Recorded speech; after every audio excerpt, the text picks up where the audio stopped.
श्री गणेश कवच 10,00,000 जपेनेव सिद्धं तु कवचं भवेत्।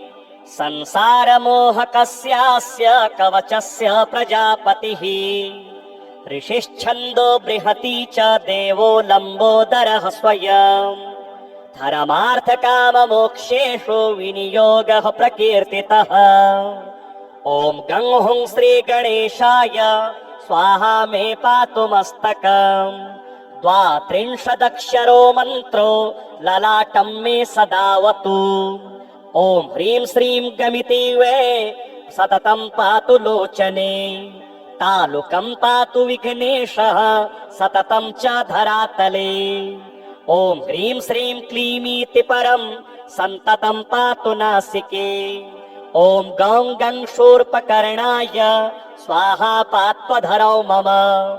दन्ताश्च तालुके जिह्वां पातु मे 16 ॐ लं श्रीं लम्बोदरायेति स्वाहा गण्डौ सदावतु। ॐ क्लीं ह्रीं विघ्ननाशाय स्वाहा कर्णौ सदावतु। ॐ श्रीं गङ्गजाननायेति स्वाहा स्कन्धं सदावतु। ॐ ह्रीं विनायकायेति स्वाहा पृष्ठं सदावतु। ॐ क्लीं ह्रीमिति काङ्कालं पातु वक्षस्थलं परम्। करौ पादौ सदा पातु सर्वाङ्गं विघ्ननाशकृत्। प्राच्यां लम्बोदरः पातु चाग्नेयां विघ्ननायकः। दक्षिणे पातु विघ्नेशो नैऋत्यां तु गजाननः। पश्चिमे पार्वती पुत्रो वायव्यां शङ्करात्मजः। कृष्णस्यांशच्चोत्तरे च परिपूर्णतमस्य च। ईशान्यामेकदन्तश्च हेरम्बः पातु चोर्ध्वतः। अधो गणाधिपः पातु सर्वपूज्यश्च सर्वतः। स्वप्ने जागरणे चैव पातु मां योगिनां गुरुः। इत्येतत् कवचं कृष्णो गोलोके दात् स्वयं तु मे। मया नारायणेनात्र यमादिसुरसन्निधौ शनैश्चरायार्पितं तत् सर्वसङ्कटतारकम्। तदेवेदं महालक्ष्मी सर्वेभ्यः श्रावितं मया। गुरुमभ्यर्च विधिवत कवचं धारयेत्तु यः। कण्ठे वा दक्षिणे बाहौ सोऽपि विष्णु समो भवेत्। सर्वत्र विजयी पूज्यो भवेत् ग्रहणमात्रितः।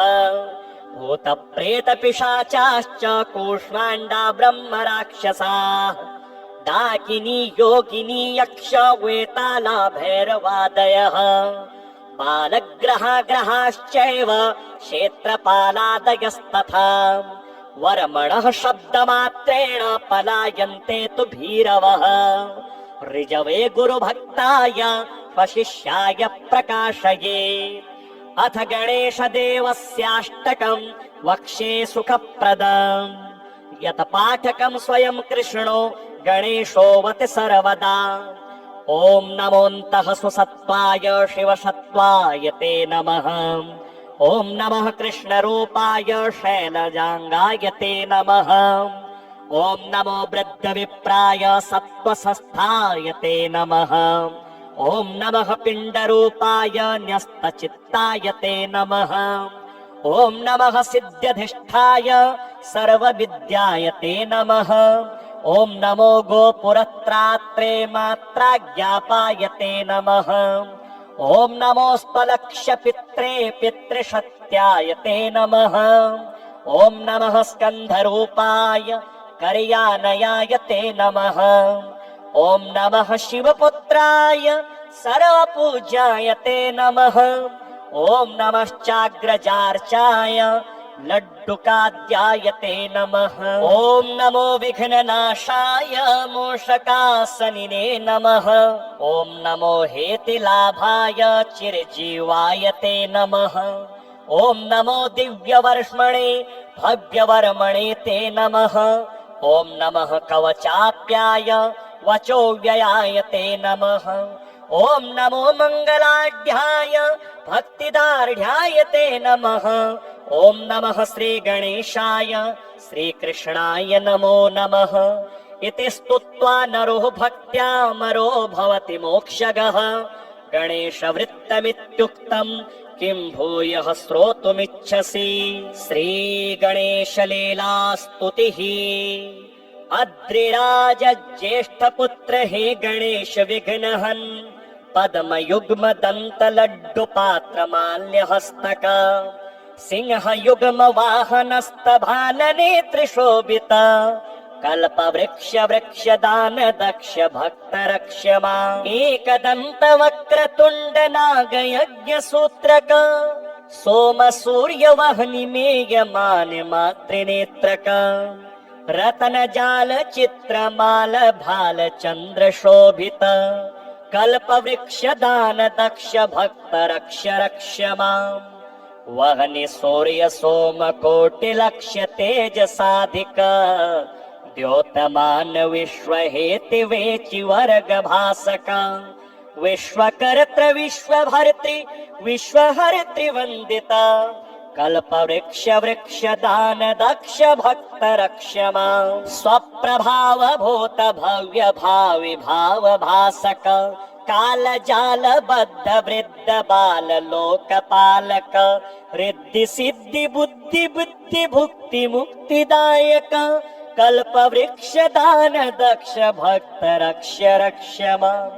मूषकस्थ विघ्न भक्ष रक्त वर्ण माल्य धृन् मोदकादि मोदितास्य देव वृंद वंदित स्वर्ण सुपुत्र रौद्र रूप दैत्य मर्दन कल्प वृक्ष दान दक्ष भक्त रक्ष रक्ष माम्।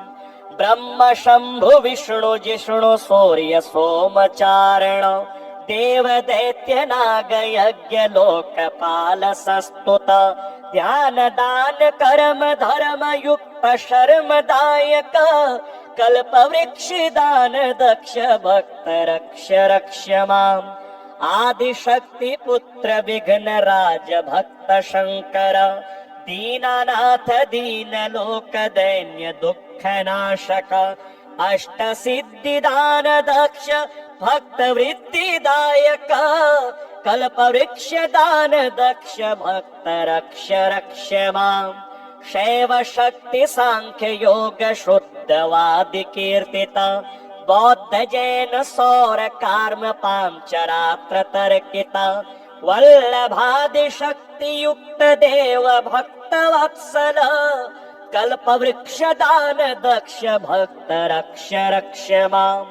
देव देव विघ्न नाश देव देव सस्तुत देव शत्रु दैत्य नाश जिष्णु विघ्न कीर्तिता भक्त वर्ग पाप नाश बुद्ध बुद्धि चिंतिता कल्प वृक्ष दान दक्ष भक्त रक्ष रक्ष माम्।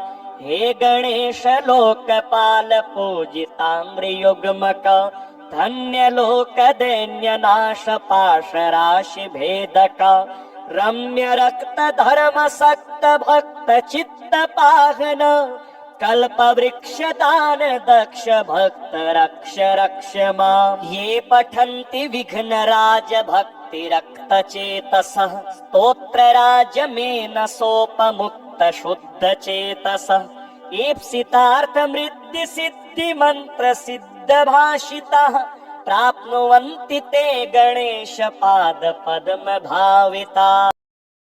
श्री गणेश कवच दशलक्ष जपेनैव सिद्धं तु कवचं भवेत् संसार मोहकस्यास्य कवचस्य प्रजापतिः ऋषिश्छन्दो बृहती च देवो लम्बोदरः स्वयं धर्मार्थ काम मोक्षेषु विनियोगः प्रकीर्तितः। ॐ गं हुं श्री गणेशाय स्वाहा मे पातु मस्तकम् 32 मन्त्रो ललाटं मे सदावतु। ॐ ह्रीं श्रीं गमिति वे सततं पातु लोचने तालुकं पातु विघ्नेशः सततं च धरातले। ॐ ह्रीं श्रीं क्लीमीति परं सन्ततं पातु नासिके। ॐ गं गं शूर्पकर्णाय स्वाहा पात्वधरौ मम दन्ताश्च तालुके जिह्वां पातु मे षोडशाक्षरः। ॐ लं श्रीं लम्बोदरायेति स्वाहा गण्डौ सदावतु। ॐ क्लीं ह्रीं विघ्ननाशाय स्वाहा कर्णौ सदावतु। ॐ श्रीं गङ्गजाननायेति स्वाहा स्कन्धं सदावतु। ॐ ह्रीं विनायकायेति स्वाहा पृष्ठं सदावतु। ॐ क्लीं ह्रीमिति काङ्कालं पातु वक्षस्थलं परम्। करौ पादौ सदा पातु सर्वाङ्गं विघ्ननाशकृत्। प्राच्यां लम्बोदरः पातु चाग्नेयां विघ्ननायकः।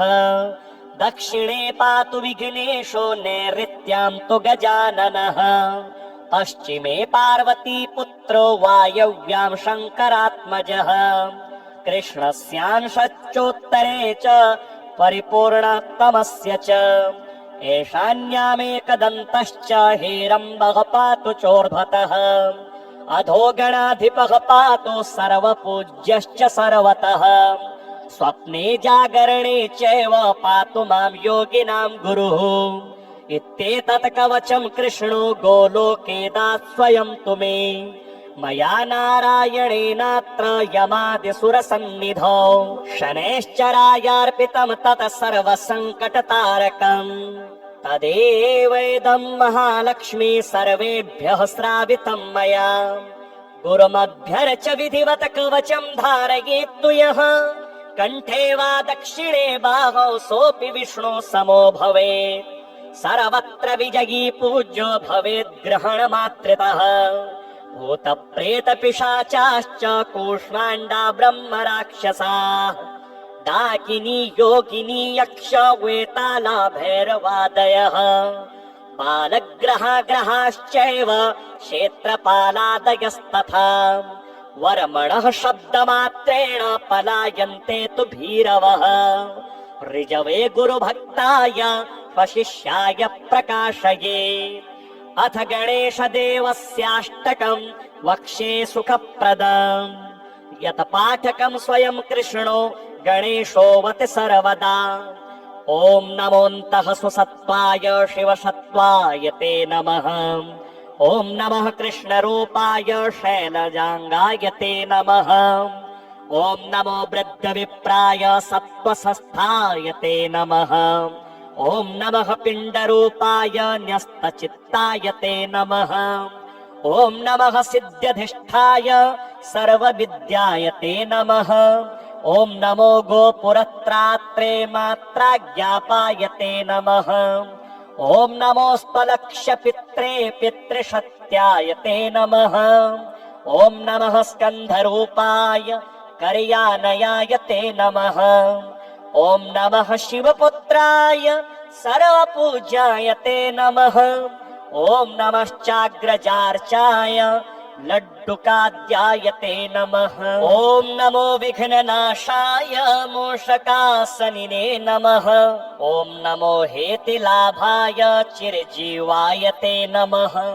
ॐ नमो दिव्यवर्ष्मणे भव्यवर्मणे ते नमः।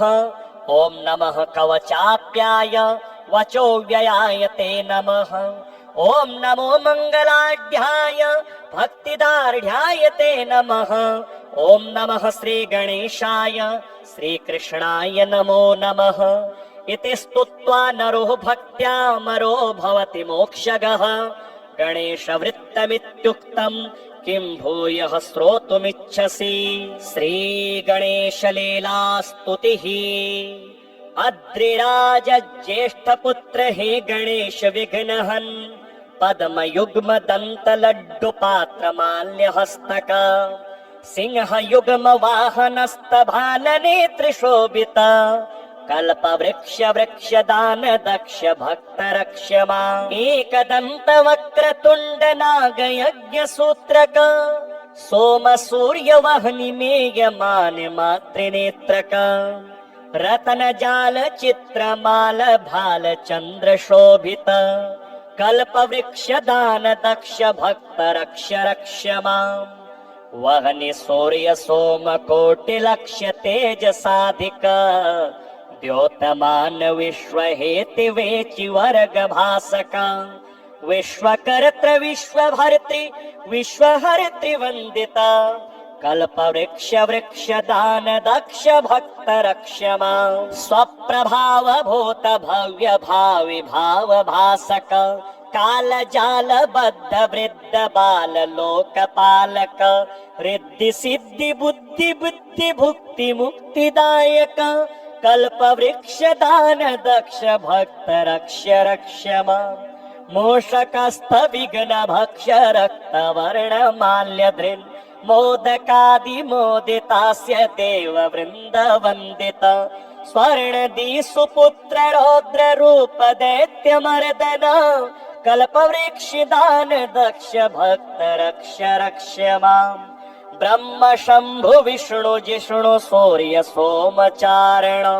देव दैत्य नाग यज्ञ लोकपाल सस्तुत ध्यान दान कर्म धर्म युक्त शर्म दायक कल्प वृक्ष दान दक्ष भक्त रक्ष रक्षमाम् आदि शक्ति पुत्र विघ्न राज भक्त शंकर दीनानाथ दीन लोक दैन्य दुख नाशक अष्ट सिद्धि दान दक्ष भक्त वृत्ति दायक कल्प वृक्ष दान दक्ष भक्त रक्ष रक्षमाम् शैव शक्ति सांख्य योग शुद्धवादि कीर्तिता बौद्ध जैन सौर कार्म पांचरात्र तर्किता वल्लभादि शक्ति युक्त देव भक्त वत्सल कल्प वृक्ष दान दक्ष भक्त रक्ष रक्षमाम् देव देव विघ्न नाश देव देव सस्तुत देव शत्रु दैत्य नाश जिष्णु विघ्न कीर्तिता भक्त वर्ग पाप नाश बुद्ध बुद्धि चिंतिता कल्प वृक्ष दान दक्ष भक्त रक्ष रक्षमाम् हे गणेश लोकपाल पूजितांग्र युग्मक धन्य लोक दैन्य नाश पाश राशि भेदक रम्य रक्त धर्म सक्त भक्त चित्त पाहन कल्प वृक्ष दान दक्ष भक्त रक्ष रक्षमाम् ये पठन्ति विघ्न राज भक्ति रक्त चेतसः स्तोत्र राज मेन सोपमुक्त शुद्ध चेतसः ईप्सितार्थ मृद्धि सिद्धि मंत्र सिद्ध भाषितः प्राप्नुवन्ति ते गणेश पाद पद्म भाविता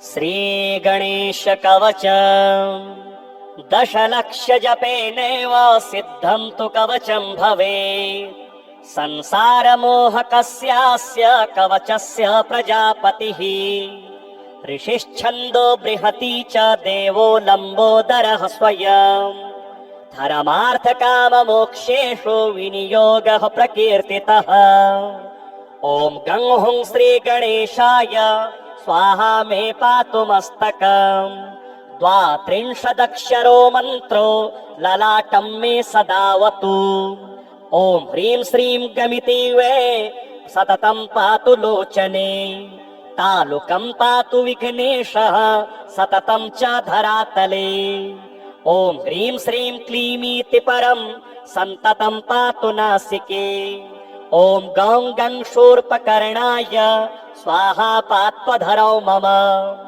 दन्ताश्च तालुके जिह्वां पातु मे षोडशाक्षरः ॐ लं श्रीं लम्बोदरायेति स्वाहा गण्डौ सदावतु ॐ क्लीं ह्रीं विघ्ननाशाय स्वाहा कर्णौ सदावतु ॐ श्रीं गङ्गजाननायेति स्वाहा स्कन्धं सदावतु ॐ ह्रीं विनायकायेति स्वाहा पृष्ठं सदावतु ॐ क्लीं ह्रीमिति काङ्कालं पातु वक्षस्थलं परम् करौ पादौ सदा पातु सर्वाङ्गं विघ्ननाशकृत् प्राच्यां लम्बोदरः पातु चाग्नेयां विघ्ननायकः दक्षिणे पातु विघ्नेशो नैऋत्यां तु गजाननः पश्चिमे पार्वती पुत्रो वायव्यां शङ्करात्मजः कृष्णस्यांशच्चोत्तरे च परिपूर्णतमस्य च एषान्यामेकदन्तश्च हेरम्बः पातु चोर्ध्वतः अधोगणाधिपः पातु सर्वपूज्यश्च सर्वतः स्वप्ने जागरणे चैव पातु मां योगिनां गुरुः इत्येतत् कवचं कृष्णो गोलोके दात् स्वयं तु मे मया नारायणेनात्र यमादिसुरसन्निधौ शनैश्चरायार्पितं तत् सर्वसङ्कटतारकम् तदेवेदं महालक्ष्मी सर्वेभ्यः श्रावितं मया गुरुमभ्यर्च विधिवत कवचं धारयेत्तु यः कण्ठे वा दक्षिणे बाहौ सोऽपि विष्णु समो भवेत् सर्वत्र विजयी पूज्यो भवेत् ग्रहणमात्रितः भूतप्रेतपिशाचाश्च कूष्माण्डा ब्रह्म राक्षसाः डाकिनी योगिनी यक्ष वेताला भैरवादयः बालग्रहाश्चैव क्षेत्रपालादयस्तथा वर्मणः शब्दमात्रेण पलायन्ते तु भीरवः ऋजवे गुरुभक्ताय वशिष्याय प्रकाशये अथ गणेशदेवस्याष्टकम् वक्ष्ये सुखप्रदम् यत् पाठकम् स्वयं कृष्णो गणेशोऽवति सर्वदा ॐ नमोऽन्तः सुसत्त्वाय शिवसत्त्वाय ते नमः ॐ नमः कृष्णरूपाय शैलजाङ्गाय ते नमः ॐ नमो वृद्धविप्राय सत्त्वसंस्थाय ते नमः ॐ नमः पिण्डरूपाय न्यस्तचित्ताय ते नमः ॐ नमः सिद्ध्यधिष्ठाय सर्वविद्याय ते नमः ॐ नमो गोपुरत्रात्रे मात्राज्ञापाय ते नमः ॐ नमोऽस्त्वलक्ष्यपित्रे पितृशत्याय ते नमः ॐ नमः स्कन्धरूपाय कर्यानयाय ते नमः ॐ नमः शिवपुत्राय सर्वपूज्याय ते नमः ॐ नमश्चाग्रजार्चाय लड्डुकाद्याय ते नमः ॐ नमो विघ्ननाशाय मूषकासनिने नमः ॐ नमो हेतिलाभाय चिरजीवाय ते नमः ॐ नमो दिव्यवर्ष्मणे भव्यवर्मणे ते नमः ॐ नमः कवचाप्याय वचोव्ययाय ते नमः ॐ नमो मङ्गलाढ्याय भक्तिदार्ढ्याय ते नमः ॐ नमः श्रीगणेशाय श्रीकृष्णाय नमो नमः इति स्तुत्वा नरो भक्त्यामरो भवति मोक्षगः गणेशवृत्तमित्युक्तम् किं भूयः श्रोतुमिच्छसि श्रीगणेशलीलास्तुतिः अद्रिराज ज्येष्ठपुत्र हे गणेश विघ्नहन् पद्मयुग्मदन्तलड्डुपात्रमाल्यहस्तक सिंहयुग्मवाहनस्तभालनेत्रिशोभित कल्पवृक्षदान दक्ष भक्तरक्ष्यमा एकदन्तवक्रतुण्डनागयज्ञसूत्रक सोमसूर्यवह्निमेयमानमातृनेत्रक रतनजालचित्रमाल भालचन्द्रशोभित कल्पवृक्षदान दक्ष भक्तरक्ष रक्ष्यमाम् वह्नि सूर्य सोमकोटिलक्ष्य तेजसाधिक द्योतमान विश्वहेति वेचि वर्गभासक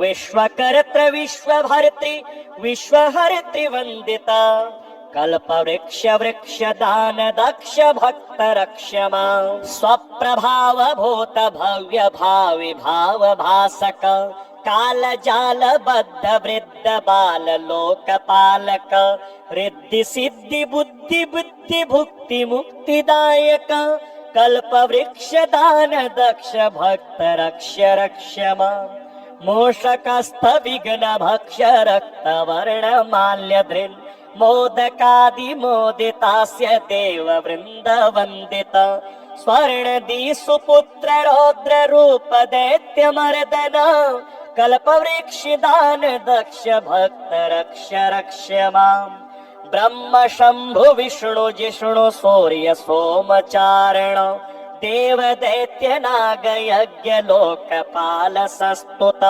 ध्यान दान कर्म धर्म युक्त शर्म दायक कल्प वृक्ष दान दक्ष भक्त रक्ष रक्ष माम आदिशक्ति पुत्र विघ्न राज भक्त शंकर दीनानाथ दीन लोक दैन्य दुख नाशक अष्ट सिद्धि दान दक्ष भक्त वृत्ति दायक कल्प वृक्ष दान दक्ष भक्त रक्ष रक्ष माम शैव शक्ति सांख्य योग शुद्धवादि कीर्तित बौद्ध जैन सौर कार्म पांचरात्र तर्कित वल्लभादि शक्ति युक्त देव भक्त वत्सल कल्प वृक्ष दान दक्ष भक्त रक्ष रक्ष माम देव देव विघ्न नाश देव देव संस्तुत देव शत्रु दैत्य नाश